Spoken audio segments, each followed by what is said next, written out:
नमस्कार, मैं डॉक्टर हेमंत शर्मा आज आपको टिटनस के बारे में बताने जा रहा हूं। इसमें हम जानेंगे इसके क्या सिम्टम्स होंगे, कब टिटनस का इंजेक्शन जरूरी है, अगर टिटनस का इंजेक्शन नहीं लिया तो क्या कॉम्प्लिकेशन होंगे, कितने दिन में सिम्टम्स आएंगे और क्या इसका क्योर है, कैसे बचा जा सकता है।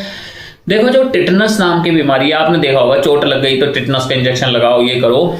तो जो टिटनस डेवलप होता है इसको बोलते हैं हम serious nervous system disease caused by toxins producing bacterium that is Clostridium tetani। इसका मतलब ये हुआ कि आपको टिटनस के स्पोर एटमॉस्फेयर में रहेंगे, जैसे कि सैंड में, जानवरों की स्टूल में, या फिर लोहे, जंग लगे हुए लोहे में, है ना, उसमें स्पोर्स होते हैं टिटनस के, जिसको हम बोलते हैं क्लॉस्ट्रीडियम टेटनी। जब आपकी बॉडी में कोई कट लगता है तो ये बैक्टीरिया आपकी बॉडी में एंटर कर लेता है। तो इस बैक्टीरिया के प्रिवेंशन के लिए आपको टिटनस का वैक्सीन लगवाना जरूरी है। अगर आपने वैक्सीन नहीं लगवाया है तो अब आपको क्या सिम्टम आ सकते हैं? जनरलाइज आ सकते हैं, लोकलाइज मतलब जनरलाइज पूरी बॉडी में, लोकलाइज मतलब पर्टिकुलर एरिया बॉडी का, नियोनेटल टिटनस हो सकता है और सेरिब्रल टिटनस हो सकता है। तो इसमें आपके शरीर में बुखार हो सकता है बहुत जबरदस्त, बीपी बढ़ सकता है आपका, बहुत पसीना आ सकता है टिटनस हुआ तो आपको, मसल स्पाज्म होगा, मसल क्रैम्प आएंगे, नेक स्पाज्म, लॉक जो हो सकता है, मुंह नहीं खोल पाएंगे आप, ऐसी सिचुएशन हो जाएगी। हो सकता है रेस्पिरेटरी डिप्रेशन हो, आप सांस ही नहीं ले पा रहे, डायफ्राग्मेटिक मसल्स पैरालाइज्ड हो जाए, ये कॉन्ट्रैक्ट हो जाए तो अब उसमें जान जा सकती है, वेंटिलेटर की जरूरत पड़ती है, ब्रीथ ही नहीं ले पा रहे हो, या बहुत शॉर्टनेस ऑफ ब्रेथ हो रहा है, या फिर खाना निगलने में आपको दिक्कत हो रही है, या फिर सलाइवा वगैरह ड्रूलिंग हो रही है, आपको हार्ट रेट बढ़ रहा है, नेक स्टिफ हो गई है, मूव नहीं कर पा रही है। ठीक है, तो ये जो टिटनस है, अगर आपको जैसे आज चोट लगी तो कब सिम्टम्स आएंगे? ये 3 दिन से लेके 21 दिन के बीच में कभी भी आपको सिम्टम आ सकते हैं, क्योंकि इसका इंक्यूबेशन पीरियड होता है 3 to 21 डेज। पर सिम्टम्स जनरली जो नोट किए जाते हैं वो हमें 14वें डे पे देखे जाते हैं, या 4th डे से भी प्रेजेंट हो सकते हैं। जैसे दस्त भी हो सकते हैं, पेशेंट को स्टूल कंट्रोल नहीं हो रहा। ठीक है, अब ये जो टिटनस जो है बैक्टीरिया, जो स्पोर है, वो हीट रेजिस्टेंट है, मतलब उसका आग से भी नहीं मरता है वो। ठीक है, उसके अलावा एंटीसेप्टिक से भी नहीं मरता है, वो सर्वाइवल कर लेता है। तो इसको हम ये बोलते हैं, जिसमें न्यूरोटॉक्सिक बैक्टीरिया भी इसको हम बोलेंगे, जिसमें होता है टिटेनोस्पाज्मिन। ठीक है, तो ये न्यूरोटॉक्सिन है। अब ये हो गया टिटनस आपको, तो अब इससे ट्रीट कैसे करें, हम कैसे बच सकते हैं हम टिटनस से होने के बाद?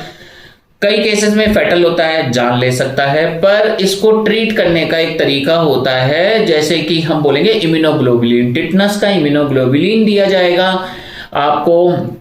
ठीक है, ये इंटरनेशनल यूनिट्स में होता है, बॉडी वेट के अकॉर्डिंग चलेगा। उसके अलावा जो भी वुंड है उस घाव की अच्छे से सफाई की जाएगी, वॉश किया जाएगा और डिब्राइडमेंट किया जाएगा।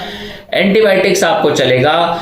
अगर आपको बार बार सीजर्स आ रहे हैं या मसल कॉन्ट्रैक्शन बहुत ज्यादा है तो मसल रिलैक्सेंट दिया जा सकता है, सेडेटिव्स आपको दिए जा सकते हैं। एक प्रॉपर अच्छे ट्रीटमेंट के बाद पेशेंट का रिकवरी हो जाता है, पेशेंट बाहर आ जाता है। अब टिटनस का क्या कॉन्सेप्ट है? अगर आप बिल्कुल भी इम्यूनाइज नहीं है, आपको पता नहीं है कि आपने जिंदगी में कभी वैक्सीन लगवाया है, नहीं लगवाया है, पहली बार कट लगा है, तो उस केस में आपको क्या करना है? पहला डोज सेम डे पे लेंगे, फिर आप सेकंड डोज ले सकते हैं 4 से 8वें हफ्ते पे, और उसके बाद थर्ड डोज आप 6 महीने से 12 महीने पे ले सकते हैं। उसके बाद हर 10 साल में एक बूस्टर डोज लेंगे। और अगर आप पहले से ही वैक्सीनेटेड हैं और आपको एकदम क्लीन वुंड हुआ है तो 10 साल तक वैक्सीन का जरूरत नहीं होता है बूस्टर डोज के बाद। पर अगर कोई डर्टी, गंदा, कोई जंग लगा हुआ या बहुत 1 सेंटीमीटर से बड़ा वुंड है ना, और गहरा वुंड है, बड़ा घाव है, तो आपको टिटनस इंजेक्शन लगवाना है। और ये 5 साल तक आपका वैलिड रहेगा डर्टी वुंड्स के लिए, और क्लीन नॉन कंटामिनेटेड 10 साल तक चलेगा। अगर आपको चोट लगी है और आपको 24 घंटे के अंदर आपने टिटनस नहीं लगवाया है तो 72 घंटे के अंदर आप लगवा लें डर्टी कंटामिनेटेड के केस में।